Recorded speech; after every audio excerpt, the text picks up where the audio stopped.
Та бүхний энэ өдрийн түн амар амгалан айлтгая. Намайг бол Нэм Очир гэдэг. Би Монголын Үндэсний номын сангийн сэргийн сурагч гэдэг юм байна.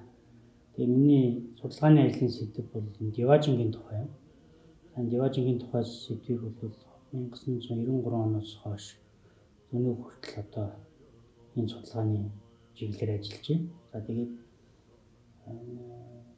Диважингийн тухай энэ судалгааны ажлыг бол Монгол улсын шинжилгээ ухааны гавьяад ажилтан хэл бичгийн ухааны доктор профессор Ламсрынгийн хөргөл одоо багш маань одоо удирдах эхлүүлсэн. Энэ хүний удирдлага одоо арга зүйгээр бол энэ судалгааг хийж байна. За тэгээд энэ одоо Диважингийн тухай бол ярил маш их юм байгаа. Тэгээ энэ эхлээд бол энэ уран зохиолын одоо ямар хэлбэрт тийм бэ? Энэ нь уран зохиол юм уу, нийгмийн дэвшил сэтгэлгээний зохиол, философийн зохиол юм уу гэдэг ийм асуудал гарч байна. Ер нь дорн дахинд бол энэ Диважинг бол одоо англи нэршлэр бол Pure Land Buddhism буюу одоо амар амгалангийн буддизм гэж нэрлэдэг. За Европ дахины философт бол одоо нийгмийн дэвшилтэд сэтгэлгээний зохиол гэж хэлдэг. За энэ бол коммунизмын одоо онолын их авсан одоо Томас Кампанилигийн наран Томас Морын утопарл гэдэг энэ одоо зохиолуудыг бол ерөнхийдөө өрн дахины философи нийгмийн дэвшилтэд сэтгэлгээ буюу одоо нийгмийн ирээдүйн чиг хандлагыг одоо тодорхойлдог судалгааны чиглэлийн зохиол зөвлөлт зохиол гэж үздэг. Зарим нь уран зохиолын одоо дуусгалыг авч үздэг. За дорн дахинд бол энэ бурхан багшийн айлдвар зарилгын чуулган одоо ганжуу дотор бол энэ ном бол бичигдсэн 2500 жилийн өмнө бичигдсэн ийм одоо зохиол юм. За энэ Монгол одоо газар Диважингийн тухай ойлголт эзэнээс яаж ирсэн бэ гэвэл манай эртний 7 дугаар зууны үед энэ торгоны зам гэж одоо их том худалдааны зам байжээ. За энэ торгоны зам бол угаасаа Хятадын торгыг Европ руу замун Хятад энтхийг хоёрын хооронд одоо Ферганы хөндий одоо Бамиан буюу өнөөгийн одоо Пакистанаар одоо дамжаад ингэж орж ирдэг ийм худалдааны зам байна. За энэ худалдааны замаар бурхны шишин бол энэ Азад дэлгэрэх үед бол мөн одоо Монголын газар нутгаар дайрсан байна. За ингээд бол ер нь энэ Европын өнөөгийн шинжлэх ухааны одоо Pure Land Buddhism буюу энэ амар амгалангийн буддизм гэж хэлдэг энэ буддизмыг бол Хятад бол Чан буддизм гэж хэлж байна. Солонгост Кам буддизм гэж хэлж байна. Японд бол Зен буддизм гэж хэлж байгаа. За энэ бол үндсэндээ уугуул үг нь бол Дьян одоо бясалгал гэсэн утгатай Дьяны буддизм гэсэн утгатай үг шүү дээ.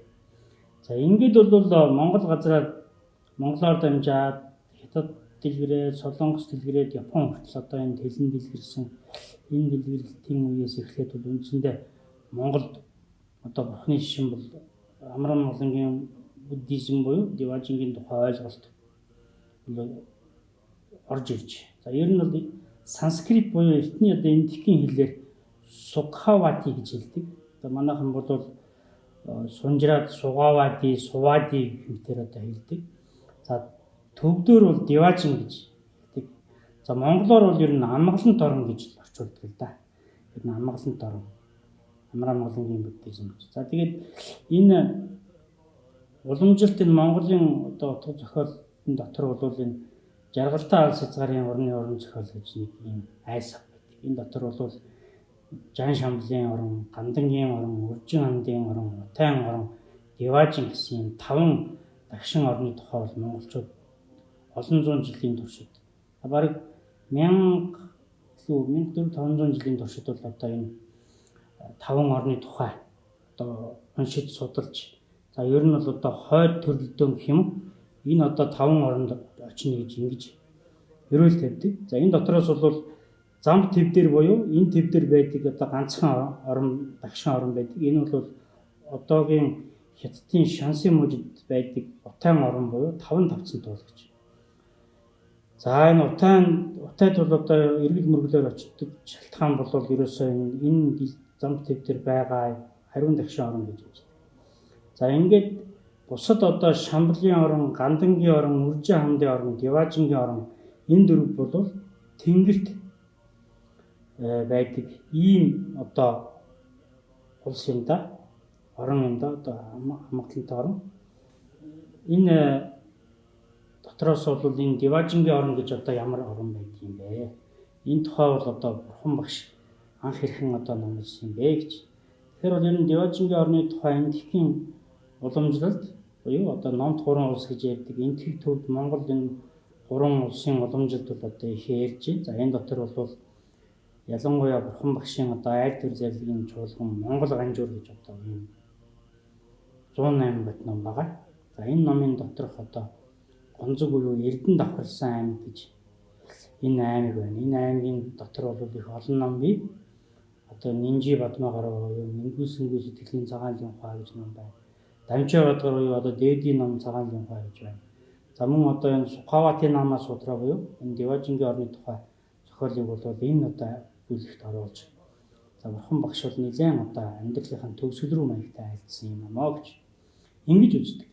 За монгол хэлэнд бол анх орчуулсан хүн бол Монгол ганжуурын дотор бол Дархан лам Самдан сэнг гэж хүн бол орчуулад ингээд бол одоо Монголд бол 17-8 дугаар зууны үед энэ ганжуурыг орчуулад хэвлэх үед бол Монголд амьдарч исэн Дархан лам Самдан сэнг гэж хүн бол энэ зохиолыг бүтнээр нь орчуулж.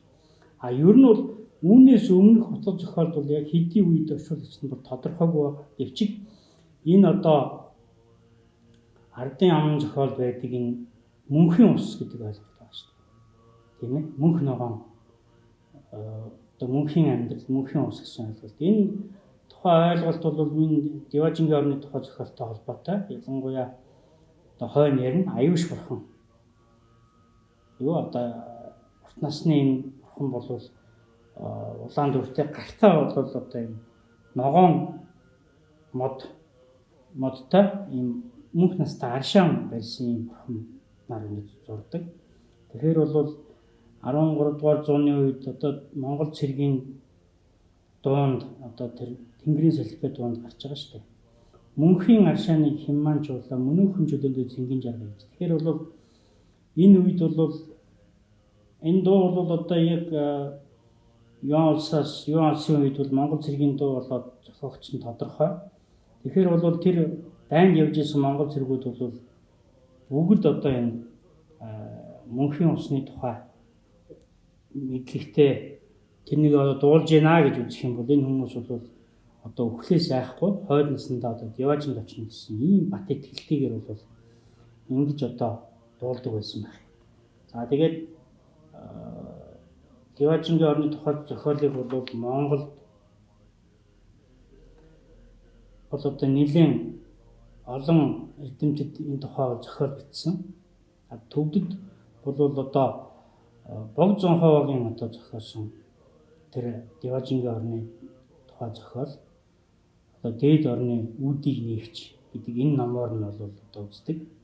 Тэгэхээр бол Монголын сонгодог утга зохиол, Монголын сонгодог бичгийн хэл одоо бүрэлдэн тогтоход бол энэ амар амгалангийн буддизм буюу энэ Диважингийн орны тухай зохиол бол ерөөсөө нийгмийн сэтгэлгээнийхэн суур ойлголт болж одоо ингээд 1000 илүү жилийн туршид бол монголчуудын одоо нийгмийн дэвшилтэд сэтгэлийн зохиол буюу монголчуудын одоо хүсэл мөрөөдлийн орон. За тэгээ хойд наснда одоо төрөх ийм одоо ийм ариун дагшин орон гэдэг ойлголт болж ингэж ирсэн байна. За тэгээд ер нь бол анх орж ирсэн даруйда монгол хэлэнд бол одоо маш олон удаагийн дэлгэрэлтээр удаа бүрийн дэлгэрэлтээр бол энэ Бог Зонхов юу Диважингийн орны тухай бол ойлголт бол маш их хүчтэй дэлгэрч ирснийг бол өнөөдөр одоо монгол хэлний үгсийн санд одоо амьд хэрэглэгдэж байгаа. Хвчлэн одоо хүмүүст хүний нэр болж одоо ингэж тогтсноос бол эндээс харж болно. За энэ авирмид, аюуш, аюур зан, авид, аминд ява, цэвэрмид, одууг мэд, цэгмэд гэсэн одоо энэ олон нэр байдаг. Энэ бол бүгдээрээ л тэр Деважингийн орны бурхан Амитаба буюу одоо аминд ява бурхны тухай өгүүлж байгаа хэрэг юм аа. За ингээд Монголд бол одоо маш олон Деважингийн тухай энэ ч өөрөө одоо бидний оюун санааны одоо хамгийн үн цэнтэй зүйл болж ингээд явж ирж байгаа юм. Тэгээ энэ намын тухай одоо ярихын тулд ер нь энэтхэгийн уламжлалын тухай бол ихэд ярих байх л да. Тэгэхээр энэтхэгийн уламжлалд бол одоо энэ бурхан багш бол энэ Деважингийн тухай номлохдоо бол хэд хэдэн ном дотор номлосон гэж гардаг. За энэ хутагт жаргалан торны зохиол гэдэг энэ өөрийн одоо яг номлосон судар байна. За дээдийн ном цагаанлын хойд одоо дамжаа бадар дотор нэгүүлсэнгүй сэтгэлийн цагаанлын хойд буюу одоо Пагва Нинжэ Бадма гарбууч энэ зохиол бас авдаг. За орон нөхрийг итгэгч айлцсан судар Илбдияны судар гэх. За тэгээ өхөл өгөө хингэргийн дууны тогтоол ном хийгээд утгыг сайтар ялгахын судар. За одоо цэнд буюу насны судар, сайн явдлын ерөөлийн хаан гэдэг одоо 8-9 зохиол дотор бол одоо бурхан багш энэ Деважингийн орны тухай бол анх өгүүлсэн юм байна. За тийм учраас бол энэ өгүүлсэн энэ номуудыг бол та бүхэн зарим нь бол сонссон баг. Ялангуяа энэ ерөөлийн хаан байна, цэнд байна. Цэндийг бол одоо хүмүүс амны онцлог болгоод маш их уншдаг. За энэ дамжаа бадар буюу одоо дээдийн ном цагаанлын хойг бол одоо Бурханчлан Бүрбат одоо маш их дэлгэрүүлж гаргадаг. Ер нь энэ дээдийн ном цагаанлын хойг судар бол Хятад, Солонгос, Энэтхэг гэсэн энэ улсууд за тэгээд зүүн Азийн буддийн шинтэй улсуудад бол маш их дэлгэрсэн. Ялангуяа энэ буддийн шинтэй буюу одоо баг болгоны ёс дэлгэрсэн энэ орны одоо бүх буддийн шинтэй, бурхны шинтэй хүмүүс бол энэ дамжаа бадар буюу энэ дээдийн ном цагаанлын хойг. Энийг бол одоо санскритаар Сукхавати Нама сутраа гэдэг. Англиар бол White Lotus сутраа гэдэг. За энэ White Lotus сутраа үздэггүй газар гэж бол байхгүй. За тэгээд дээрэс нь бол энэ баруунд бол маш их дэлгэрсэн. За энэ 1773 онд хамгийн анх бол Макс Мюллер гэж хүн энэ Деважингийн орны тухай зохиолыг бол анх англи хэлэнд орчуулсан. За ингээд бол энэ цагаас эхлээд бол маш олон эрдэмтэд ялангуяа өнөөдрийн дэлхийн нэртэй том ихтэй сургуулийн одоо философи, за дорн дахны философийг судалдаг энэ ихтэй сургуулийн голлох профессорууд бүгд энэ Сукхавати Нама сутраа, White Lotus сутраа буюу энэ цагаанлын хойг сутраа Деважингийн орны тухай зохиолын судалгааг хийдэг. Яагаад гэвэл энэ өөрөө англи хэл дээр ч гэсэн англи хэлээр одоо орчин үед дэлгэрч байгаа бурхны шашны бол нэлээд одоо гол одоо сурах хүчиг болсон ийм ном байгаа. За тэгээ энэ номыг бодвол удахгүй одоо хэвлэгдэн гарна. Тийм учраас бол тэр үед нь бол энэ тухай бол нэлээд дэлгэрэнгүй ярьж болно. Хүмүүс уншсан дээр л дээ. Яагаад гэвэл ер нь бурхан багш анх айлдахдаа бол ер нь зохиолын гол агуулга бол одоо энэ хот мандал гэж ярьдаг мандала. Деважингийн одоо хот мандлын дотор бол тэр олон бурхад байгаа. Тэр бурхтыг одоо бүгдийг нь тайлбарлаа. За тэгээд тэр энэ Деважингийн орны эрдэм гэдэг зүйлийг бол номлосон байдаг. Тэгэхээр бол бурхан багшийн ер нь одоо зохиолын гол агуулга бол хүний сэтгэл, хүний биеийн дотор, хүний энэ дотоод сэтгэл дотор бол одоо Деважин байгаа юм шүү. За тийм учраас бол тэрийг бол одоо олж сэрэх хэрэгтэй. За тэгээд ялангуяа энэ Деважингийн тэр хот мандлын доторх дорн зүгийн, өмнө зүгийн, өрн зүгийн, умар дээд зүг. За тэгээд ямар бурхад одоо орсон. За тэгээд одоо энэ Деважингийн одоо энэ хот мандалд орсноор хэрхэн гэгээр хийг тангаргалсан. За бурхан багшийн одоо Шари Будраа гэдэг шавь нь одоо энэний тухай бурхан багштай одоо эсрэг одоо асууж харилцсан тухай ийм одоо зохиол байдаг. За тэгээд энэ тун удахгүй одоо энэ ном бол одоо хэвлэгдэж гарах болохоор тэр үед бол та бүхэн бол одоо нарийн сайхан уншаарай гэж ингэж зөвлөх байна. За ингээд төвд болоод Монголд одоо хэрхэн дэлгэрсэн тухай одоо дараагийн бүлэгт оръё. За Деважингийн одоо орны тухай төвд болоод одоо Монгол уламжлалын тухай ярив. Богд Зонхоо бол одоо дундад 113 14-р зууны үед бол төвдөд амьдарч исэн Монгол одоо гаралтай буюу аав нь бол одоо Монгол дарагч ийм хүн байсан байна. За тэгээд Богд Зонхоогийн одоо шинтгэл хийсэн гэлгөө оюун шар малгайдны урсгалд бол нэлээд одоо сонирхолтой гэдэг юм уу. Ер нь бас нэлээд гол номуудын нэг бол энэ шинжиг гоожид буюу дээд орны үдэг нэгч Деважингийн одоо үдэг нэгч гэдэг энэ ерөөл ордог. За ер нь одоо эртний эмчгийн одоо бурхны шишинд ер нь бол яг одоо бурхан багшаас хойш за энэ хэд наландрын одоо их сургууль нэгдээд ингээд бас нэлийн олон жил болоод энэ завсар бол энэ Деважингийн орны тухайд зохиолыг бол одоо нагарж унаа хөгжүүлж байна. Олон одоо эрдэмтнэрийг хөгжүүлсэн. За ингэж явсаар бол ерөнхийдөө энэ төвдөд одоо бурхны шишин дэлгэрхийн үед бол энэ Богд Зонхоо одоо энэ юуг одоо яаж зохиосон бэ?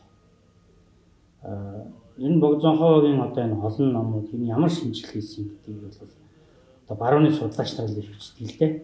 За ер нь бол нэгдүгээрт бол Богд Зонхоо бол номын хэсэл хийгээд одоо төвд орон даяар яваад одоо нэг эрдэмтэй сайн хүн байлаа гэхэд тэр хүнээс одоо тэр хамгийн эрдэмтэй тэр анс одоо эрдэм болсон тэр зүйлийг бол одоо цуглуулад олон одоо сайжруулаас номын хэсэл хийж яваад ингээд бол одоо энэ шар малгайдны ёсыг бий болгосон. Гэтэл энэ шар малгайдны одоо ёс бол бас одоо нэлээд буддийн шний услууд төр бол их тийм шинжлэх ухаанлаг урсгал штэ. Шинжлэх ухаанлаг ялангуяа одоо эртний энтхийн тэр бурхан багш номсноос хойш Ганжуурын дотор байдаг номууд хөгжөөд энэ төвдийн бурхны шишин болоод за тэгээд түүнээс одоо Богд Зонхоо эмгтгэх хүртэл бол буддийн шин бол асар их өөрчлөгдсөн. За энэ дотор бол ялангуяа Деважингийн орны тухай зохиолыг бол зохиохдоо Богд Зонхоо их тийм бодиттой бол зохиосон. Ялангуяа одоо савын эрдэм, шимийн эрдэм гэж энэ ертөнцийн ч одоо нэг тийм сав шим ертөнц байна шүү дээ. Тэгэхээр бол ер нь одоо тэр хот манглаа одоо заагаад үлдээсэн бурхан багшийн тэр сургаалыг бол бодиттой ертөнц болгож Богд Зонхоо дэглэсэн. Тэр бол Деважингийн орны тухай зохиолыг бичихтэй. За савын эрдэм ямар, шимийн эрдэм ямар. За энэ дотроо бол одоо тэр номын одоо оршилдоо бол хэлж байгаа юм л да. Ер нь бол энэ бурхан багш бол өөх цаг шахандаад ирэх юм бол авид бурхан одоо олон аяг тахимдлуудыг одоо хүрээлээд одоо ингээд өөрийнхөө өөдөөс одоо хараа сууж байна гэж ингэж бодоорой. Ингэж одоо бясалгаарай гэсэн тэр бясалгалыг бол одоо цааш нь хөгжүүлсэн. Ялангуяа хүн нас барахын өмнө энэ одоо Деважингийн орны тухай зохиолыг хэрхэн судлах вэ гэж. Тэгээ ингээ бодиттой болгоод хүнд ингээ хэлий гэхээр одоо энэ зам төв дээр буюу одоо бидний энэ одоо амьдардаг орчлон дээр байдаг энэ зүйлүүдийг хөгжүүлээд за Деважингийн оронд буюу бидний төсөөллийн оронд одоо ямар байж болох вэ гэж. Тэгэхээр бол энэ Деважингийн оронд очиход бол энэ тэргүүний номлосон зүйл бол одоо бод сэтгэл гэдэг зүйлийг үүсгэхгүйгээр сэтгэлэн бол одоо бод сэтгэл гэж одоо ярьдаг шүү дээ. Сэтгэлэн бод болохгүйгээр энд бол одоо очиход хэцүү шүү. За гэж хэлээд ингээд бол одоо савын эдмийг номлож байгаа. За энэ савын эдмийг номлохдоо бол энэ Деважингийн одоо аль зүгт байдгийг за ямар орон газар байдгийг газар дэлхийн ямар цэцгийн ямар байдгийг модон ямар байдгийг ингээд савын эдмийг үзүүлж хэлж байгаа юм л да. За ингээд бол үндсэндээ хот мандлын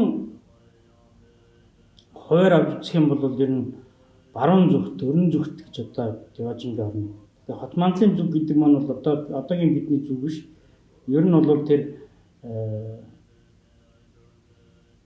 нар мандах зүгийг өмнө зүгөө болгоод ингээд одоо нар мандах зүг рүү хараад одоо энэ баруун гар одоо баруун хойд энэ зүгийг бол Деважин байдаг зүгээ гэж. Ер нь бол жишээ нь бол одоо хүн хайл чандралын цагт бол жанжаагийн чанд хэлсэн байдаг л да. Тэр одоо хүний хайлж байгаа хайлах үед одоо тэр гарсан утаа аль зүгт одоо явж байгаагаар бол тэр хүний аль орн руу явж байгааг мэдчих болно гэж. Эхцэн одоо дээшээ явах юм бол энэ гандангийн оронд за баруун зүг рүү явбал одоо энэ хүн Деважингийн оронд төрөл аваад тэн төрөх юм байна гэж ингэж одоо шинжтэй гэж үздэг. За ингэ буцаад бол одоо энэ Деважингийн орны одоо газрын савын дэвтэн дээр оръё. За ер нь та бүхэн анзаарсан бол одоо энэ аватар ч гэдэг юм уу энэ барууны одоо энэ кино урлагийн одоо сонин сүүлийн үеийн одоо олон хүн үзэж гайхаж байгаа өрөнд орнгүй энэ дэлхийн нийтээр үзэж байгаа энэ номууд дотор бол том модон дээр нэг одоо том мод ургаа тэр модон дээр одоо байгаагаар ингэж төсөөлдөг тийм. Тэгэхээр энэ дотор бол одоо энэ газар орны тухай Деважингийн орны тухай бичгтээ бол яг одоо газрын эрдэм бол энэ гарын алга шиг хэлээд байгаа юм л да. За гарын алга гэдэг чинь бол ингээд дарахаар бол зөөлхөн. А гэвчиг бол бас ингээд үзэхээр бол ингээд нэг тийм бас хатуу. Тэгсэн ингээд яг энэ Деважингийн орны газрыг бол энэ газрын гарын алга шиг юм тэгш сайхан. Тэгээ юм олон одоо нүдтэй одоо бид нар ингээд явж хахад энэ олон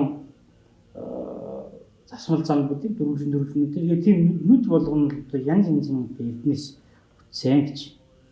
За ингээд бол одоо сайхан мэл хийсэн одоо гараараа ингээд хотхоо дуухын төдөд сэтгэл одоо хандаг юм сайхан гол мөрөнтэй. А тэр гол мөрөн дотор бол их олон одоо шууд байна. За тэр шууд нь бол номын дуугаар одоо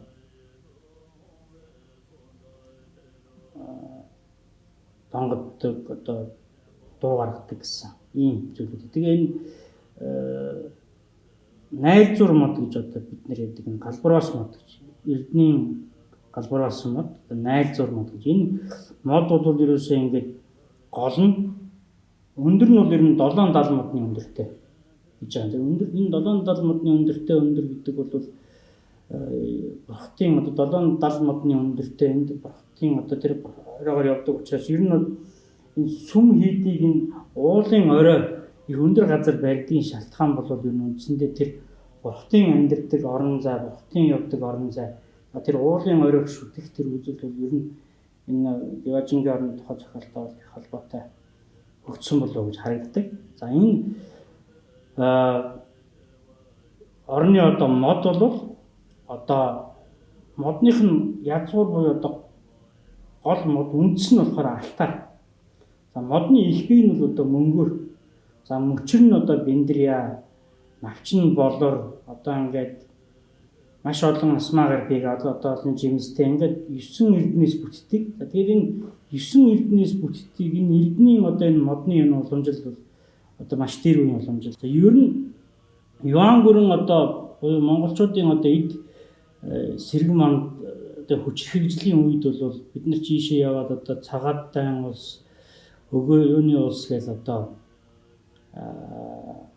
арабын одоо улсууд лалын шашинтай улсуудыг эзэж хаан суусан. За үүний дараа бол Александр Берзин гэж одоо их том алдартай гэнтэн хэлсэн бидгийн лалуудын дунд очиж суусан монголчууд бол энэ Гармавагийн лам нарыг аваачаад ингээд Сухаватын Нама Сутра хэд хэдэн номуудыг бол араб перс хэл дээр орчуулсан. Ингээд бол энэ Коран сутраас өөр одоо энэ муслим шишинд бол энэ Деважингийн тухай ойлголт бол энэ Сухаватын Нама Сутрыг орчуулснаар одоо бий болсон. Тэгээ ерөн зүгээр яг энэ одоо энэ жихад гэж байна. Одоо энэ аль шашнуудад бүгд л энэ Деважин зурж яана л да. Тэгээд тэнд зурж байгаа Деважин тэдний маань одоо үздэг Деважин бол арай өөр. Та бүхэн бол заяа харсан байх. одоо тийм сайхан шуунууд, эмгтэй хүмүүс тийм ээ. Одоо ийм зүйлийг гэж үздэг. Яг сонгодог энэ Деважингийн орны тухай зохиолын дотор бол энэ хүмүүсийн одоо хүйсийг бол эрс хүйстэй гэж үзэх жишээтэй. За тэгээд хүмүүсийн эрдэм буюу савын эрдэм дотор бол сайхан олон сонин зүйлийг бол богд зонхоо гэсэн маань л да. Одоо жишээ нь хүн нь газар дээр ингээд гიშгэх юм бол одоо бид нар ч гэсэн ингээд энэ дэлхий дээр явж байгаад санамсгүйгээр цэцэг гიშгэж болно тийм үү. Гэтэл тэр ургаж байгаа цэцгийг хүн хөлөөрөө гიშгэхэд газар нь өөрөө 4-3 доошоо хотоогоод хөлөө авахаар буцаагаар хатдаг. За тэгэл ерөөсөө энэ оронд төрсэн хүн бол энэ оронд бол хүн төрөхдөө нөгөө хүйс байхгүй эрс хүйстэй учраас бол одоо цэцгийн хөндийнөөс төрдөг. Одоо манайхан ярьдаг шүү дээ. Чи ямар цэцгнээс төрсөн юм тийм ээ? Ингээ ярьдаг. Энэ бол Деважингийн оронд бол хүн цэцгнээс төрдөг.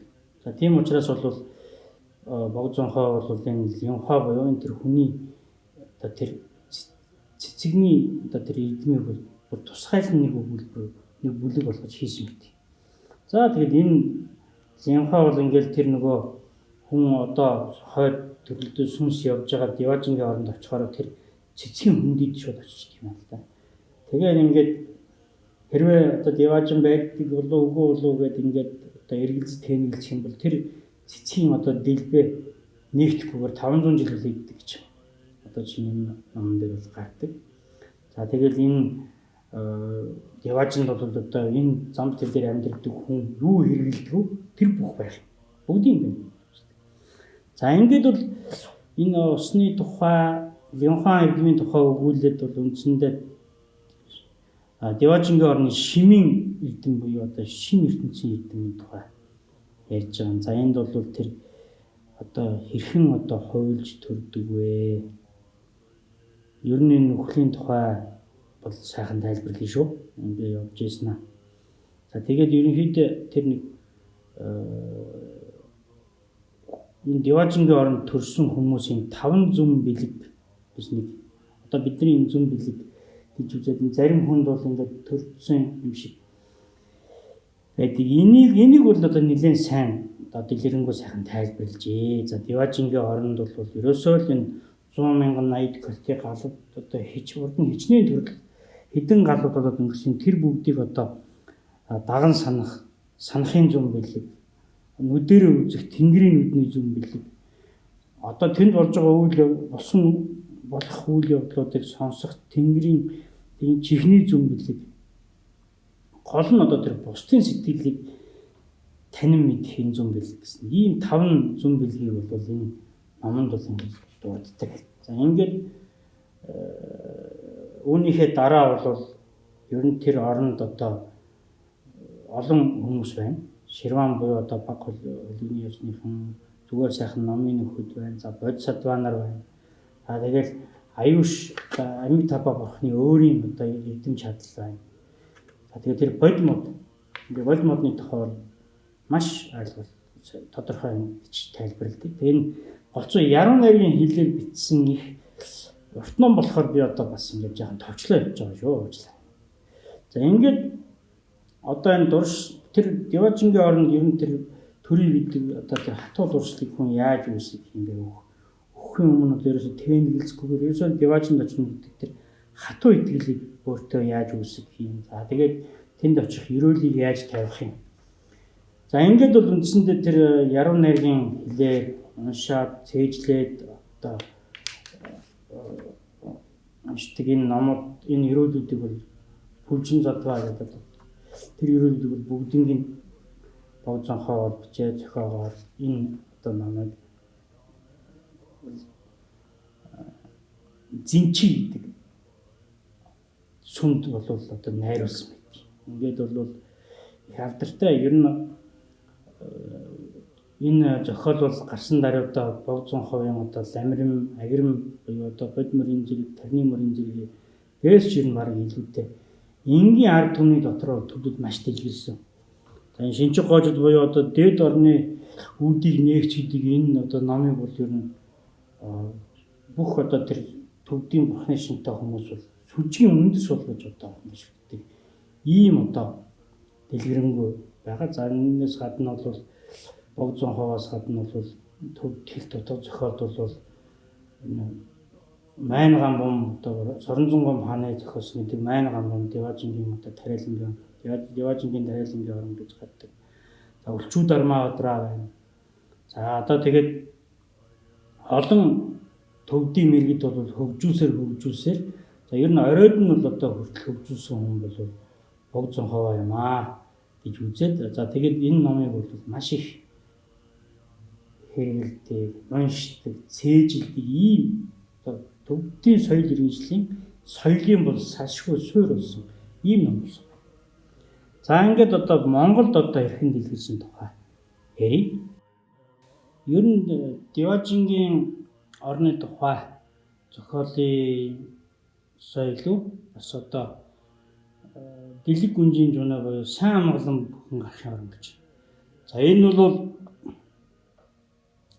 одоо бог зүүн хаваагийн намтрыг Монголд одоо хамгийн ер нь одоо төв тэлд бурхны шний ертөнцид эдийн шний ертөнцид бол бог зүүн хаваагийн намтрыг хамгийн одоо сайн бичсэн алдартай сайн бичсэн хүн бол манай Цахар гэрэл усан чөлтөн. За Цахар гэрэл усан чөлтөн бол одоогийн өвөр Монголын Хөвөө цагаан хошуунд одоо амьдарч ирсэн. Одоо цагаан уулын одоо сүм гэж. Энэ газар бол би нэлээд одоо хэдэн удаа очсон. Ер нь одоо Монгол модон бар хэвлэлийн их том алдартай хүн байсан. Өөрөө ч ном хэвлэдэг, өөрөө номоо бас сайн зохиодог. За энэ хүн бол энэ бог зүүн хаваагийн намтрыг бичснээс гадна бог зүүн хаваагийн одоо тэр хамгийн алдартай зохиол болох шинжиг гожид буюу дээд орны үүдийг нэгж гэж энэ Деважингийн орны тухай зохиолыг за Монгол хувилбарыг бол зохиосон. Билгийн төлөвтэй зохиол. Энэ бол Сугаваадын орны зохиолыг өгүүлсэн үг. Ариун орны эднийг тодорхой үзүүлэх билгийн төлөвч. Энэ их алдартай зохиол. За энэ зохиолыг бичээд бол үндсэндээ цагаан уулын сүмд Бээжингийн сүнжүүсээ сүмд их хүрээнд за Бурятын Баргуужийн түхэм за Баруун Монгол Улаан гомын хүрээ Бурятын онон цуглын татсан за хөлн татсан гэдэг. Ингээд үндсэндээ бол 7 удаа бард гарсан. Тэгэхээр бол хуучин барын одоо ном судруу дотор бол нэг ном ингэж олон удаа аваарлагдсан. Монголын бүх орон газар дэлгэрсэн ийм ном бол ховор. Тэгэхээр билгийн тойл буюу Деважингийн орны тухай зохиолыг бол монголчууд нийтээрээ маш сайн уншдаг байсан юм байна гэдэг нэгдүгээр эндээс харж болж байна. За хоёрдугаар Цахар гэрэл усан чөлтөн бол их сайн яруу найрагч одоо хэлний их одоо эрдэнэ сайн хүн байсан учраас бол монгол хэлээр төгс төгөлдөр бичсэн. Өөрөөсөө ингээл эхлээл тэр тахил төгсгийн шүлгээс хэлэхэд л болно л доо. Аврал дээ Давид бурхнаа алгаан авсарч мөргөж бүрэн амгалан Сугаваадын орны зохиолыг амар мэдэх болгон өгөөсөгөө байв. Тэгэл ерөөсөө Деважингийн орны тухай зохиолыг монгол хүнд маш одоо ойлгомжтойгоор бичсэн. Тийм ч учраас энэ бол Монголын бүх хүмүүст хурц уншигдсан болов. Цахар гэрэл бол 1740-с 1810 оны хооронд амьдарч байсан. Тэгэхээр бол нэг 70 наснасан гэж бодоход өөрийнх нь одоо амьд ахуй захтай 49-ний жил дээр бол энэ зохиолыг бичсэн байдаг. За эндээс эхлээд бодох юм бол нэг 1790-ад оноос хойш 1937 он хүртэл 7 удаа модон бараар барлагдаад хичнээн удаа бол хуулагдсан юм гэхгүй. За Монгол ном судруудад байгаа хадгалж байгаа бүх газар бол одоо Цахар гэрлийн зохиол бол байдаг. За тод үсгээр одоо бүр бас ихтэлхэрсэн байдаг. Тэгэхээр ингээд бодохоор бол одоо ар өвөр Монгол, баруун Монгол, Бурятад бол хамгийн ихтэлхэрсэн юм. За ингээд энэ монгол хэлээр энэ төгс сайхан зохиосон энэ номын тухай бол одоо бас тун удахгүй хэлэлд гарах учраас бол та бүхэн бол тэн номоос уншиж болох байхаа. Тэгээ ер нь яг зохиолын одоо ерөнхий санаа гэдэг юм уу? Ер нь энэ одоо яагаад энэ зохиолын ийм одоо ихтэл хэрсэн бэ гэх юм бол Бурхан багш бол анх одоо энэ хийх номлогтой бол Деважин хүний одоо судал шүрмэс одоо хүний биеийн дотор байдаг аалж. Дараа нь бол богд зонхоо төвдөд номлогтой энэ бол одоо сав ертөнц шим ертөнцтэй одоо бүтэн одоо юм ертөнцөө. Одоо бид нар бол ирээдүйн тухай одоо төсөөл гардаг шиг аватар кинонд гардаг шиг юм ярьж байна шүү дээ.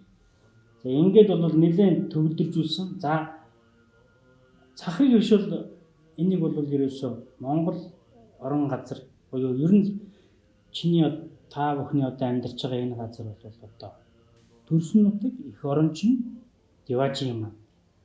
Жишээлбэл энд бол одоо их олон юм гарна л да. Жишээ нь бол одоо их хангаа газрын хүн бол ингэж хэлж байгаа. За ингээд энэ Деважингийн орны модыг өгүүлж юм л цаа. За тэгээд тэр мэд өглөөний цаг өнгөрмөх цас сайлж газар шингээд тэдгээр цэцгүүд нь өгөр болоод газар дэлхий цэвэрхэн ариун тунгалаг уудан болноо. Тэндээс бол одоо салхи хөдлөөд сайхан өнөр анхилж цэцэглэх болоод цэцгүүд нь дэлгэрэх болно. Тэгээд үгүй бол. За ингэсээр бол үдийн хойно үдийн шүндэл үүр цайхад цэцэг дэлгэрэх бөгөөд энэ цэцэг унсан цэцгүүд нь ингээл байхгүй болоод өөрөө байхгүй болоод байна гэсэн юм. За тэгээд ер нь бол энэ Монгол газрын тэр өвс ногоо тэр сүмэн хөлөн одоо өвс энийг бол их энэ дотор бол дурдна. За тэгээд энэ Деважингийн орны гэр байх л одоо Монгол гэр байлаа гэхэл энэ ямар байх вэ? Тэ? Ийм нь ямар байх вэ? Монгол гэртээ бас биелүүлж байгаа. Ингээд бол одоо завсар үеийн шүглийг болоод энэ дахид өссөн шүлэг бол маш сайн. За бүлэг бүрийг бол нэлээд нэгт нямбай задлсан. За тэгээд задлснаас гадна бол энэ богд зонхоогийн одоо бас нэг зохиол төр байдаггүй. Зөвхөн Монгол зохиолд одоо энэ хамгийн сүүлийн сүсэг төрүүлнэ гэж юу юм бэ? Энэ дотор бол үлгэр ашигласан. Энд бол одоо жишээ нь нөгөө нэг хүн одоо баруун зууд явахаар болоод ингээд баруун зууд очиод мөргөл хийчихэд буцаж ийж явах замдаа бол ээжийнхэн захиас хийсэн. Ээж нь бол нэг сайхан бурхан ачиж өгч хэлсэн. Ингээ ээжийнхэн захиасыг мартсан байсан учраас газраас нэг цагаан чулуу шүүрээ түүнийг хадганд баагаад ээждээ авчираад өгсөн. За ээждээ бол хэлсэн байгаа. За энийг бол та задалж бол ерөөсөө болдгоо ингээд ийм одоо очиатайгаа тагтдаг.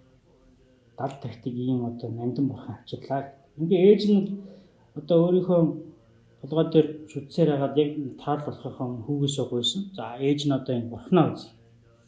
Ингээд одоо хүүн халгаж одоо тэрийг ингээд нээтэл тэр бол одоо 11-ний гууртай арьяа бол бурхан болсон. Тэр чулууд сүсгийн хүчээр бол тийм болсон байлаа гэсэн. Ийм жижиг хүмүүлгээр оруулсан. Ер нь нэг Монгол үлгэрүүдийг бол энэ оруулж байгаа. За түүнээс гадна бол ер нь энэ дотор бол тэр хүний сэтгэлийн гэмүүдийг бол нэлээд гаргаж өгсөн л дээ. Ер нь үнэрхийг төвчхийн үг гэдэг нэг үлэг байдаг. За тэгэл энэ дотор бол юу юм гэхээр за олон ном судрыг одоо мэдсэн хэмээгч хүмүүс бол өөрийгөө эдийн чадaltaй гэж боддог. Ер нь бол омгийн үдгэр шилд эдийн ус үл тогтноо гэдэг тэр амирмын тэр үлгэрийг бол энэ дээр их жишээ татаад ерөөс бол омоггүй байх хэрэгтэй. Омоггүй байх юм бол тэр сүсгийн нарныг илж их тусаад буйны ногоо орно. За тийм учраас өөрийгөө одоо би сайн буюу миний хэлэн барих юм үзлийг бол маш их сайн дарж иж энэ одоо Деважинд очин шүү. Гэдгийг бол энд одоо хэлж байгаа. Ялангуяа тэр Монгол хүний одоо муу харан шиг гэх юм уу одоо байдаг нэг юм омгийг бол таахыг хичээсэн байна. Одоо бол бид нар омогших нь илүү сайн гэж ойлгоод байна. За тэгээд ийм олон үлгэрүүдийг бол одоо жишээ нь манай дээдчүүд бол одоо их олон зохиож байна. Жишээ нь бол одоо ер нь бол хүн ингээд таал төгсхийн өмнө насны эцэст бол сэтгэл санаагаа их тайван байлгаад хойд одоо төрөлдөө ямар орхны орнд төрөхөө гэдгийг бяцлах хэрэгтэй юм. Ингээд хүмүүс тэрийг бяцлахыг мэддэг боловч бяцлах чаддаг. Ингээд бол нэг мэрэгэн одоо арга Деважингийн одоо орныг бясалгуулсан тухайны мэрэгэн үлгэр бас гарсан байдаг. За нэг одоо сайхан эрдэнэ номтой лам хүү ингээд хөдөөлөд гэртээ очтол аав нь хөндөр настай нүдний хараам болцоо одоо баг залуудаа бол одоо морины хулгай хийдэг юм хулгайч хүн гэж. Ингээд бол аав бол одоо хүүдээ хэлсэн баг да. За аавдаа ерөөсөө хүүдээ нэг л сайхан юм өгч юмсан чи нэг аав нэг сайхан морь хулгайлаад өгч юмсан гэл. Одоо яг тийм ээ. Ингээд хүү бол бодож байгаа аавдаа бол нэг юм хэлж аава би энэ танаар нэг морь хулгайлаа.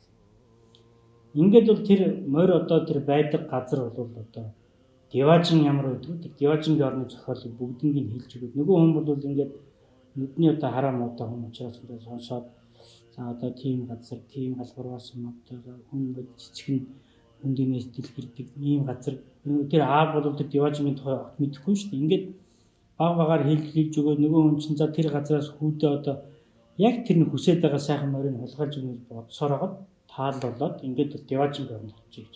Тэгэхээр яасан бэ нөхөр тэр хүний гим эрүүг одоо дагуулж сэтгэлийг шинжилж ингээд бол одоо мэрэгэн арга боловсруулаад ингээд бол бурхны Деважинг бясалгуулснаар бол тэр хүнд одоо өгтнөө тустай юм аа. Ингэж одоо. За мөн энд бол одоо Бог Зонховагийн зохиол дээр байдаггүй. За яг нэг монголчин Деважингийн одоо зохиол дээр байдаг захар гişний зохиол гол бас нэг аргачлал бол энэ Деважинд очихын тулд ийм номуудыг унших хэрэгтэй гэж одоо номын одоо унших номын лист гаргаж өгсөн юм.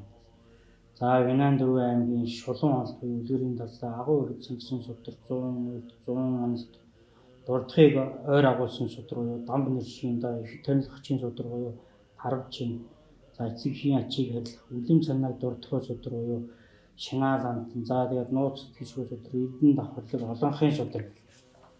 Энд бол нэг 40 номыг бол дурдсан байна. За тэр дотор бол манай төв судлалын цувралаар гарсан номууд дотроос бол энэ хөвгүн номыг заавал унших хэрэгтэй. Нялын мумын дуудлыг заавал унших хэрэгтэй. За тэгээ Бог Зонховагийн одоо хоёр их бодмөрийн зэрэг за сүммийн унших хэрэгтэй. Мөн одоо Жанжаа гигантны зохиосон хамгийн айлтгчин амар мөр гэж одоо яг хүн нас барахын өмнө одоо хэрхэн өөрийгөө бэлдэх тухай нэг юм алдартай ном Бээжин барын Монгол ном байдаг. Энэ бүгдийг бол унших хэрэгтэй. Хүн бол өхийн өмнө энэ Деважинд очино гэж бодож байгаа бол нас барахынхаа өмнө бол өөрөө бэлтгэл болж номуудыг унших хэрэгтэй гэж. Энэ бол хойшлын одоо Монголын бурхны шашинтнууд бол одоо өтөл насндаа уншдаг энэ ном гарын авлага болсон. Ерөөсөө энэ шууд Монголын соёл иргэншлийн суурь гарын авлага болсон юм ном юм байна.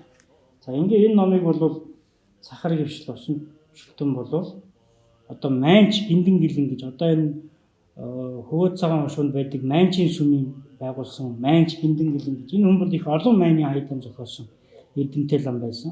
Ялангуяа энэ утаа майныг зохиосон. За одоо бидний энэ ажаагийг юм байна. Ажаагийн тэгээд энэ хорчныг үүс сорж гэдэг юм да. Өөрт нь ном заасан багш. Энэ уран одоо багш нь одоо чи ерөөсөө энэ Деважингийн тухай ном зохио гэж хэлсэн учраас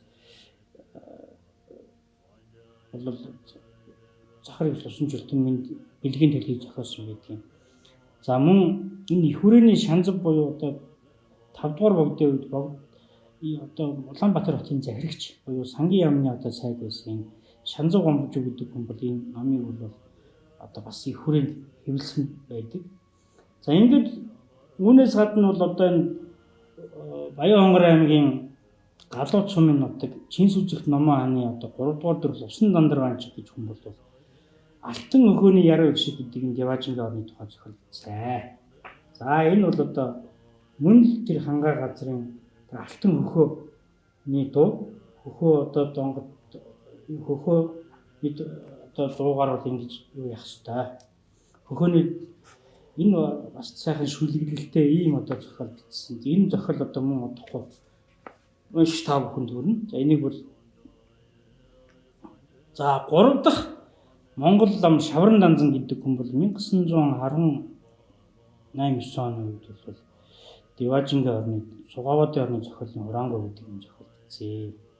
За энэ хүн бол мөн одоо тэр захрын өвөө цагаан хошууны Шандын сүмийн одоо 3 дугаар шаврын байсан. Энэ хүн бол одоо 1913 оны өхөр жилийн өмнөд орсон Овдын шар цэргийн одоо жанжин байсан. За энэ хүн бол одоо бас маш их одоо хөвгтэй. Энэ хүн бол одоо хамгийн сүүлд одоо битсэн юм хүн юм ба. Гэхдээ энэс гадна бол бас дахиад нэг хүн бол зайлшгүй байх ёстой. Ер нь та бүхэн анзаарсан бол энэ гигэн төрөлгээд энэ халахын зай бандд усан барилнаа бол бид дэлгэрэнгүй төлөвлөсөн. За энэ дотроо бол энэ авид болоод аюуш бурханний тухай бол одоо бүтэн 2 бүлэг бичсэн байна. Энэ бол бас монгол хэлээр зохиос. Ингээд бол монгол хэлээр бол 17 дугаар зуунаас эхлээд 20 дугаар зууны ихэнх үйлдэл 300 жилийн дотор бол одоогоор мэдэгдээд байгаа нь 4 монгол ам бол энэ Деважингийн орны тухай зохиол бичжээ.